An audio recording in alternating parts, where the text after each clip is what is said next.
Alright, there she is.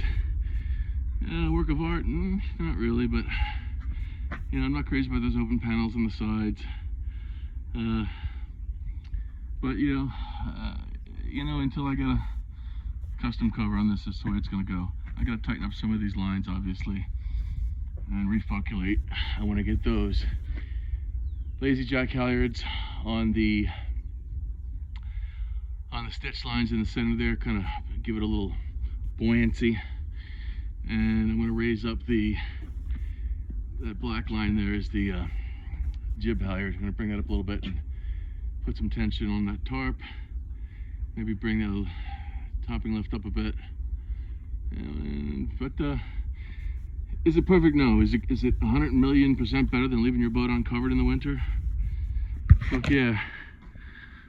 All I need to do is get those drains clogged once, or better yet, get a cockpit full of ice. Yeah, that shit really sucks. Because then you spend your day digging yourself out of the cockpit before you can even get any boat work done. Alright, let's see. I don't know. I'm going to do some more shit. I'll come back in a little bit.